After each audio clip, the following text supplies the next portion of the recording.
Okay, now let me introduce our two keynote speakers for this morning. Professor Christian Boit is going to start off, then hands the baton over to Dr. Philipp Scholz, and then it returns. So we have two keynote speakers. Professor Christian Boit holds the chair of semiconductor devices at the Technische University in Berlin, in Germany. He received the Diploma of Physics and the PhD of Electrical Engineering at the Technische University in Berlin. He joined Siemens Research in Munich in Germany in 1986 as expert of photo emission and laser stimuli. After working at IBM, Siemens, and East Fishkill, he became director of failure analysis at Infineon Technologies. Chris co-founded ETFAS, this means your society running ISTFA. He's one of the co-founders. Yeah? So he co-founded ETFAS and the European EU FANet. He was general chair of ISTFA in 2002 and SREF in 2014. Dr. Philipp Scholz is the laboratory manager at the Technische University in Berlin, in Germany, where he held a postdoc position and received his PhD in electrical engineering. One of his fields of work is the creation of solid immersion lenses with a focused ion beam and with ultra-precision machining. Yesterday you saw some of his work on using materials other than silicon. Philipp was publicity and IT chair at SREF in 2014. Please welcome our keynote speakers.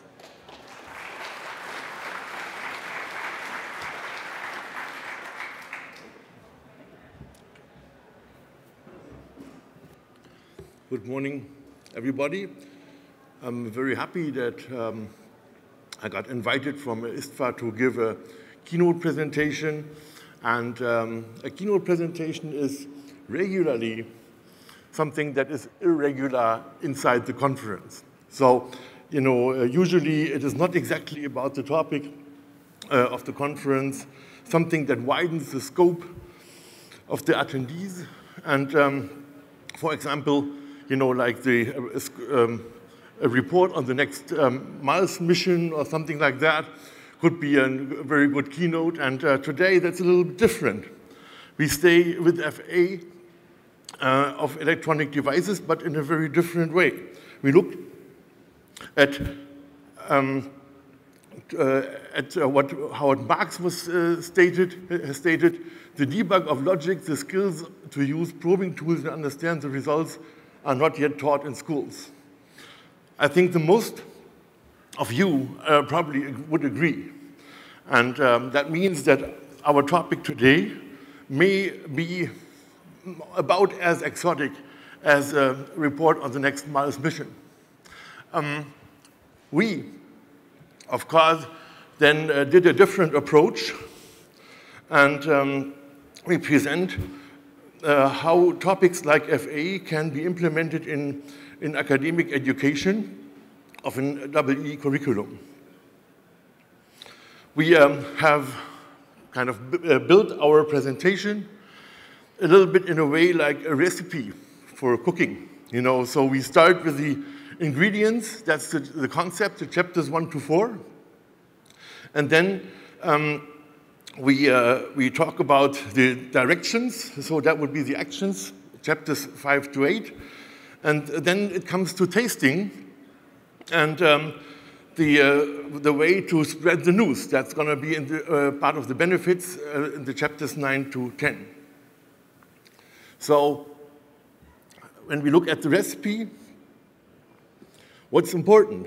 The first thing is we start with the School of Electrical Engineering. Then it also depends a little bit on the professor that you have in order to get things like that done. Industry career in electronic device FA isn't too bad for that. And then we look how the business process for IC development projects can work as a guideline for the educational concept. And we also need to check out that what we teach at EE out of the full process of a complete FA action, that this is isolated, those ones that are related to EE, that those ones are isolated for the educational concept. So we start with the School of Electrical Engineering. The electrical engineering is it's a very good start because we already have courses on electronic circuitry and IC design and semiconductor devices. So we take this advantage, and we then already have a very good start of the engineers of basic knowledge that they will use in their FA activity later on anyway. And yeah, how about a professor? So in my case, it was the way that I had an experience from looking from a circuit design point of view, everything in the direction of technology. So from the device design on process integration, yield, qualification, reliability, lead product analysis when a new design meets new technology, and of course with FA, that was something that I was dealing through my complete business life with, and what is very important, at Infineon Munich, we were, I think, the first major group that tried to integrate the FA activity into the business process of product development. It was very important, very helpful in order to get the FA really integrated into new developments. And that's also, this opportunity helps me now as a professor to adjust my education concept with the needs of the industry.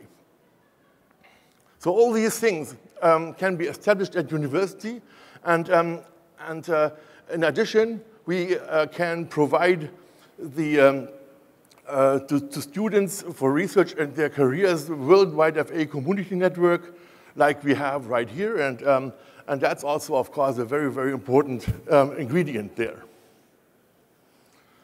So when we look at the business process of an IC development project, there's typically like milestones T0 to T10 or so, and there's the major topics: product definition, product design, silicon technology comes in, then you do design verification with debug and FA activity. Of course, the qualification is important, and then comes ramp up in volume production. So when we look at such a business process, it would probably be good. It would probably be good if the students really are related to all these activities in a certain manner. And when we look at the lectures that they already get in their early phase of Bachelor, the electronic circuitry, IC design, semiconductor devices that I already mentioned, they are just covering the first 3 segments. That's already good. So we have already a good start in order to continue making the students acquainted with the industry life of developing new products. And now, last but not least, we need to pick the right things in order to bring the students close to FA topics. And in the EE case, it means that we have to check, you know, all the different and this complete long row of electronic device FA processes and tools, from testers to probers, from package to analysis to decapsulation, from probers to contactless fault isolation, from fault isolation to physical failure, all the particle beam imaging and material analysis techniques, and circuit edit.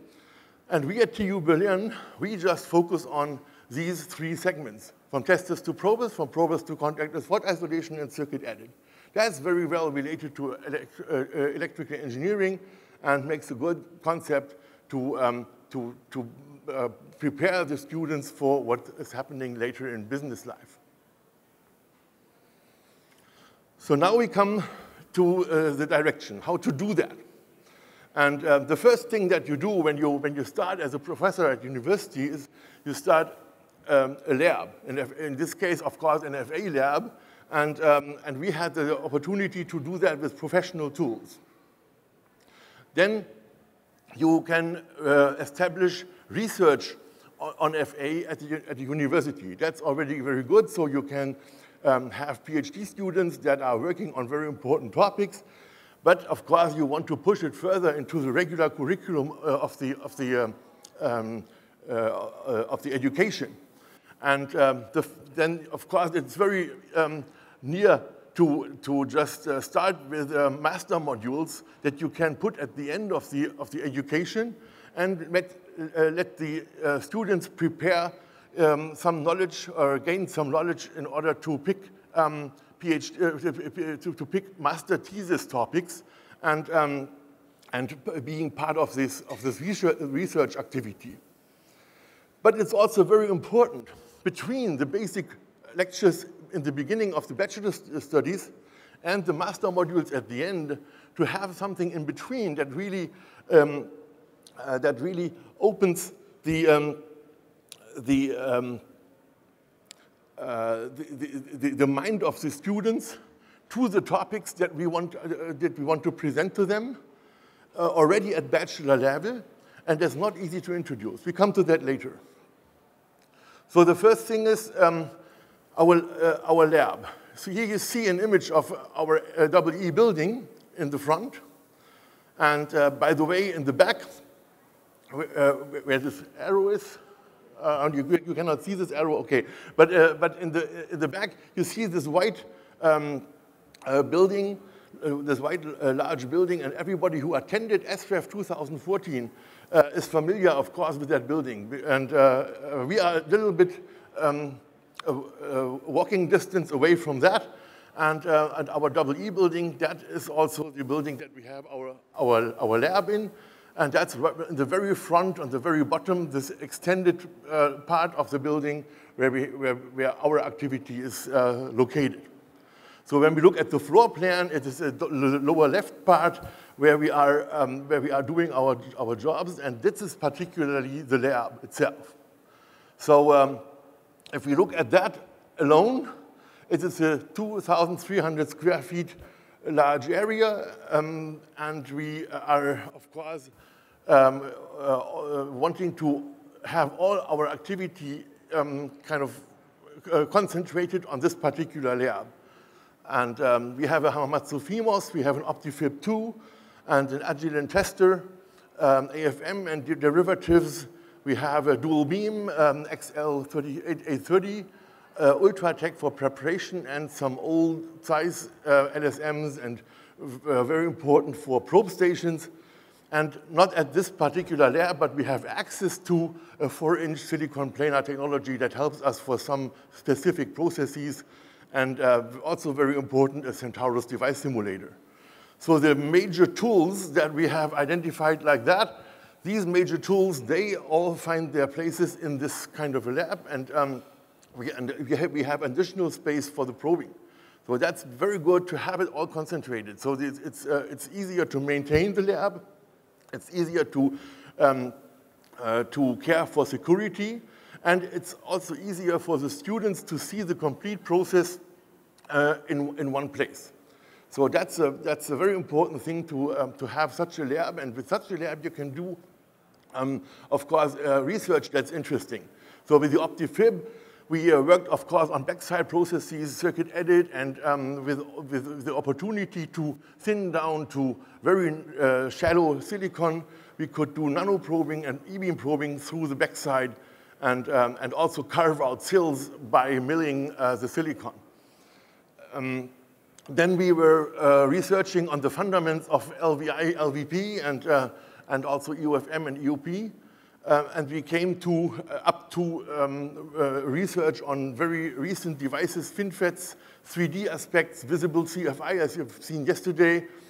And a very helpful tool is our simulator, our Centaurus simulator, because then we can connect the electrical properties of the devices with the physical interactions of our techniques that we apply.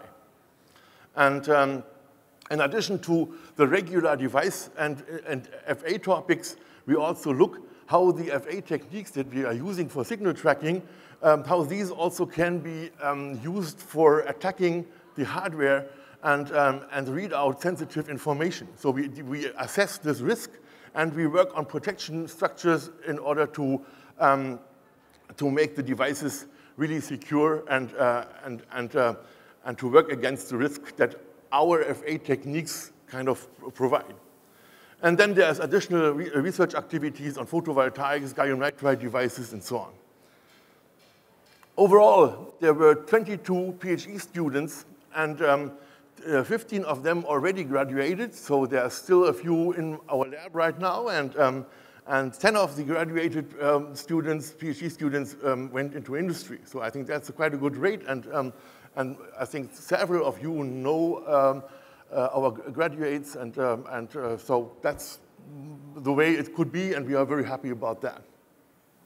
So when we talk about research on FA in our lab, that's of course is a part of the question, what's the next generation of FA engineers doing? So what kind of challenges are there on the technical side? And there's of course challenges like how to integrate FA and test with design tools and signal patterns in netlists and so on. Then there's, of course, nanoscale CFI, 3D circuitry, 10 gigahertz challenge, security risk of hardware attacks through FA techniques. All these things are important challenges. And when we look at our research, you know, 3 of them are just part in our Berlin activity. So the students get acquainted with all these things already at university. And now coming to the master modules themselves, we again look at this business process and see how what we can cover with the master modules. And we have a lecture that follows that will introduce FA as part of design verification and debug. And of course, when you see, you know, this is covering the next 2 steps of the business process after the first 3 that already have been covered in our earlier bachelor curriculum. So the way to introduce the master modules is really covering a lot of processes, and still this design verification and debug FA course is somehow separate from the first 3, and that's not ideal. So that's what we, in the end, will see in the bachelor curriculum. There has to be added something in order to make this transition more smoothly. And of course, the master module on FA is so interesting to the students because we can motivate that by the students seeing how important it is to come on the market at the proper time, to not miss the high profit phase that finances the research activity or the development activity on this product. If you come late, you miss that, and if you do not have a very good design debug and FA, you may miss that easily. I was very happy back then that I met Steve Mayer, who is a professor at Oklahoma University, and he was building up a lecture on this topic at this point in time, so I just took his material, and I still take it every day. It's very good that I can use that. So this motivation is then used in order to present to the students the activity of design verification and debug and failure analysis, and we go then first from design to test, and then go to local information of functionality with IC scan chain analysis, electrical probing, contactless probing, complex functional analysis like photon emission and so on. And of course, don't miss the debug and prototyping. And in summary, again, look at the business process, how FA has to be embedded into the complete process of developing new integrated circuit tools. And this lecture, of course, is very important to prepare the students for some master thesis. But of course, the best preparation for a master thesis, that's practice that makes perfect. And Philipp has helped to introduce that into our curriculum, and I'm happy to hand over to him now. please listen to him again, and I will show up later on again. Okay. Thank you, Chris.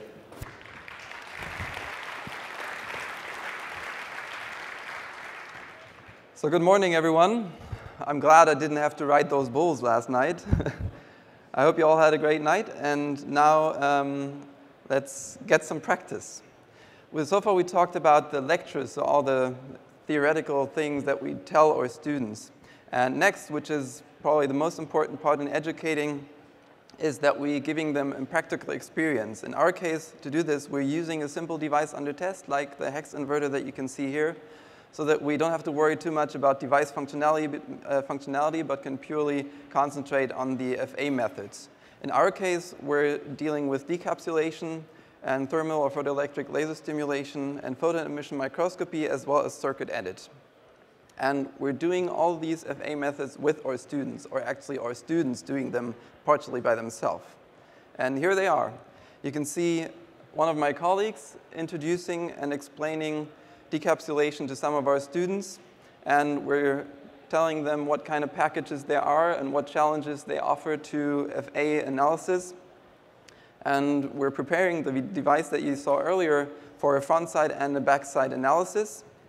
And then the students can look at it, and we tell them which methods they can use and perform on these devices. And one of these methods is the one you can see here: thermal and photoelectric laser stimulation, as well as photon emission microscopy. For all of these, the students can use the FEMAs in our lab that you saw earlier in the lab overview. And the results that some of those students get when they do these methods with our instruction can be seen here. You see, on the one hand, a thermal laser stimulating image. It's a protection diode of the device, of the hex inverter that we talked about earlier. And on the right hand, you can see a photon emission microscopy image of a saturated output transistor, so the output stage of 2 parts of the hex inverter. You can see, I'll try the virtual laser pointer. There we go. You can see that this is the, let's say, a regular output transistor, and the other one that you can see here is a bit shorter. And that's because the students worked on that one. They performed circuit edit on the one part, and as you can see, it was still alive afterwards. So that brings us to the last part of our practical master module, the circuit edit. Here you can see some students, also with my colleague Ivo, who's instructing them on our OptiFib tool. And one thing that's particularly nice about the OptiFib that we have is that you can use and actually work on the chip electrically while performing circuit edit. So you can connect it and have it running while you perform circuit edit, and that way you know at which point you might have gone too far and killed the device. So that's nice for the students to see electrically what's happening. And they do not only see it electrically. As for all imaging systems, you can also see it visually. In the middle, you see a fib image of part of this device that we talked about earlier. We highlighted the individual components or the individual transistors so that the students get a feel for connecting the layout that they might know from computers to an actual image and the circuitry on the chip.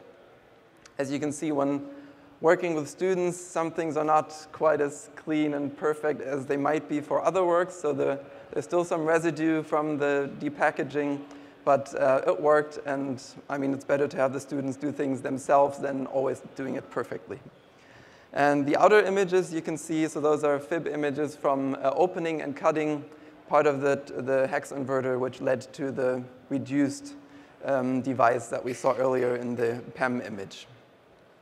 And with all this practical experience, the students they get to combine the wide scope IC hardware expertise, which they've gained in theory from the lectures, with hands-on experience on debug and failure analysis. And this really makes a big difference. If you've been able to touch a machine yourself and work on it that you've heard about earlier, it's quite different, and it helps to give yourself a better understanding of whether you want to work in this direction and also get more ideas about what you want to do in the future. And this leads to statements like this one by Mike DiBattista from Qualcomm, who, as we heard yesterday, is not able to attend ISTFA this year, unfortunately. He said that TUB's graduates have in-depth experience and knowledge in their fields to immediately contribute to semiconductor companies in the failure analysis arena. This sums up our master curriculum, and the next thing that we have to deal with is the bachelor. So after setting up the masters, we're going into the bachelors, and there we have, as we talked about earlier, the 3 basic lectures on electronic circuitry, IC design, and semiconductor devices. And the next thing we did was with 3 other departments from electrical engineering, we created a focus project on IC development with hands-on design verification. So we had 4 departments. 3 of them were giving these lectures that you see here, and the 4th, we'll come back to that later on. They're actually foundry producing devices. And with our students in our focus project, we're going through the entire flow of designing and producing an IC device or IC product. We're starting out with the specifications. So we're telling the students what we want to create and what the devices that they're designing have to match and perform. And then the students themselves, they go into our PC lab where they do the schematics, the simulations, and also the layout of the devices that we told them to develop. And then this layout data is actually used and given to the 4th department that I mentioned earlier and put into production. So all the ideas that the students had, that is actually put into a real device and then after production handed back to them and given to them for test and verification. And with this flow, we also nicely match the IC development process. If you remember, we talked about that the first 3 items, the product definition, product design, and silicon technology, are fairly well covered in theory by our lectures. And then thereafter, during masters, we get to connect the design verification with debug and FA. But what was missing so far is the connection of the 3, or actually the first 4 items. And this is exactly what our focus project is doing. It doesn't only show the students the theory of every individual part of the first 3 steps, but it connects all actually first 4 steps in a row. So they know if they change a parameter during product definition, what does that do to my measurements at the end in design verification? And here they are. So here you see our students and my colleague, and she's introducing the students to the process flow and working with them in our PC lab, helping them with the schematics, the simulations, and in the end also with creating the layout data for production.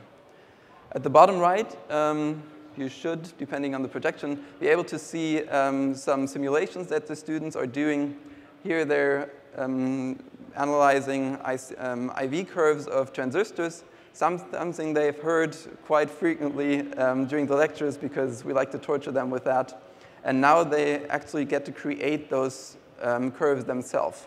And I was quite surprised that they really were quite excited to do that, even though it's just virtual in a computer, but still by creating or setting up the devices themselves and manipulating width and length and other parameters and creating those curves themselves, they already thought, wow, I've created something and it relates to what I heard during the lectures. So that is quite nice.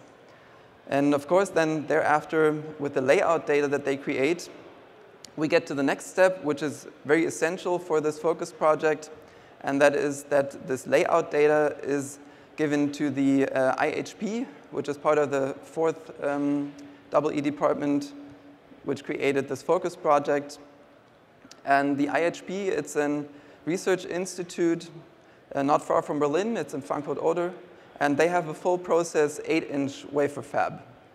This fab is different from the 4-inch that we talked about earlier during the lab setup. The smaller one is on campus in Berlin, and this one is off campus, but therefore a bit bigger and a bit more professional. And the IHP, they also make real products to customers, so you can buy a little bit of area on their multi-project wafers and make your own ideas be put into real products. And so that's also what we do with the ideas of our students and with their layout data. And the IHB is producing that in a BiCMOS process. And after production, they're also doing automated testing on the devices so that we get a first impression if our devices work at all. And after production and after the automated testing, we get the devices back from the IHB, so all the individual dies, and we're giving those dies or the chips to our students. And now you can see, once again, my colleague Anne explaining the students how a probe station works and handing them their own dies so that they can do electrical measurements. This is something that every student should have, besides, I guess, soldering as an electrical engineer, he also should have done electrical probing once in his life to know whether he is able to handle very delicate micromanipulators or not. Because some of them, unfortunately, can't. Either way, most of them are very good at it, and most of the devices survive. And when they do that, you can see at the bottom right, the students get kind of a wow effect by creating curves, which hopefully look a lot like the curves they generated earlier during simulations. And if not, they get in touch with real-world FA and engineering life that you have to find the failure, and most of them actually do, and are, yeah, it's a good experience for them. And now, with all this education during our focus project, we do have a practical course which combines IC design and technology, and thereby creates an awareness of the process interfaces and interactions for the students. So they do not only learn the individual parts of developing a process, but actually experience what it means to change one parameter in the beginning and how that influences the device performance at the end, for example. And all this education led to another statement like the one from Siegfried Görlich at Infineon. He said that recruiting TUB graduate means to hire experienced FA engineers with rich background in design, test, and technology. This concludes the actions that we took and leads to the benefits, so the output that we achieved or that our students achieved from all that. And initially, we really wanted you to meet all of our students and our entire staff, but unfortunately, they were not able to come here today. They didn't fit into the plane. And also very important, we wanted to give you a detailed summary and a real-life impression of all the things that we talked about earlier looked like in Berlin. So we produced a short film, and that means for the next 7 minutes, you can just sit back and enjoy. Thank you very much. Yeah, thank you for your attention to this movie. In fact, you know, you've seen from the presentation now to the movie, the Bachelor focus project. That's really the key to make all the difference, because it's very important to reach the student at that early point in time.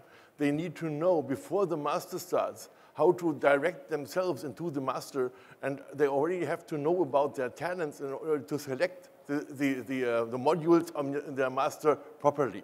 So it's very important to be already that early there and to present them these opportunities. That's the one thing. The next thing is very important to know exactly how you have to do this in the bachelor level, because it's also complicated to implement those modules in the bachelor level, because bachelor space is very rare. So there's all my colleagues that want to have their own lectures given in the bachelor level as well.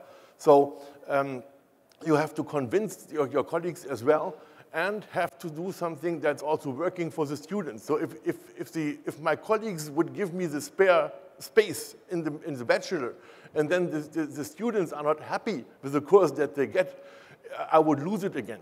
So that's really important to do this one properly and exactly in the right manner. And that took us also the longest time to establish. But now we really have achieved this, and I think it's working very well with the students now. So that's now good enough to really disseminate into other universities and other areas in the world. And Ziyong Ma from Intel, he stated 1.5 years ago, I would be happy to have an education like TU Berlin also in Portland and look forward to a cooperation of TU Berlin and Portland State University. Well, it's now possible. So we have this 10 years of experience in teaching the FA for electronic devices. Our concept is mature and proven and ready to be integrated into EE curriculums worldwide. And the add-on components that have to be there is at bachelor level, this practical course, from a test chip from design to product, and master level to do some lecture and practical course on a CFI or circuit edit. Most lectures could be taught remotely by electronic media. But the practical courses, they require donations from or access to local industry. So the industry needs to involve itself into this activity if they want to have it happen in their vicinity. And that means some cadence licenses, some space on test chip, probing station would be important to do this focus project on a bachelor level. If space on test chip is a problem, you know, our research fab that we have access to could probably also offer something.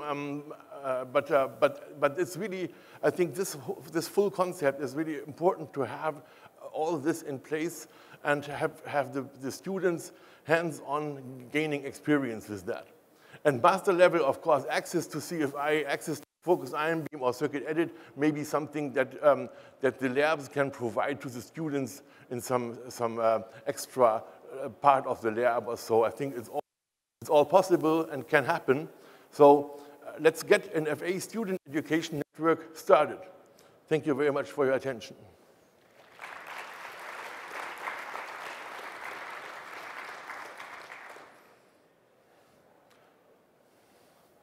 So do you have comments or questions? Yeah. So we have time for a few questions if you like. We have microphones on the floor on both sides. Please feel free to use them.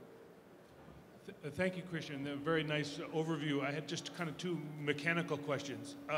For your undergraduate survey course, is that a quarter, a semester, a year? How long is that? It's taking place within one semester. Wow, that's one major topic a week, eh? Definitely. So they work about 4 hours per week in the lab and in the PC lab and later on in the analysis lab.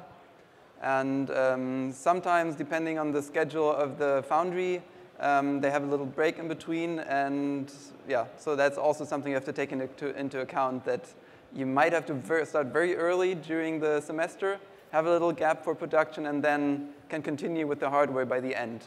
So maybe a little more than a semester. And how many students do you have in the program? Well, in this case, we try not to take more than 16, because we got 8 workstations and groups of 2. And then we take turns for the analysis and for the measurement in the lab. So actually, I mean, computers are somewhat cheap, and cadence licenses can be dealt with, but I guess the bottleneck is the probing stations and the personnel to assist the students while doing the electrical measurements. So you must be oversubscribed then, right? I mean, well, you've yeah. only got 16 slots, right? Definitely. Well, people know that that's quite a bit of effort, and that's a natural filter. So we are offering it twice a year. You're offering twice a year, and then it's already good. I mean, we also do not want to cover only, you know, the talents for failure analysis. We also would like to see the people that in the end get circuit designers or technologists, see how the scope in 2FA and quality and reliability is somehow established in the world of semiconductor devices. I have a question myself. Can you talk a little bit about the problems, obstacles you see when you're looking for internships for your students? Yeah, I mean, it's, being part of this community helps, of course, a lot. I think we don't have a problem to find places for internships. for students wherever they want to go. So that's thanks to everybody here that we really have a very good acceptance there.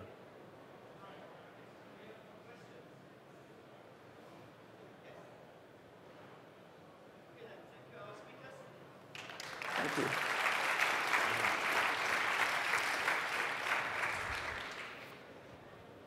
So, and of course, we also have a little note of gratitude. We have prepared here these beautiful plaques. One for Christian. Thank you very much. Thank you. And also for Philipp. Thank you, Martin.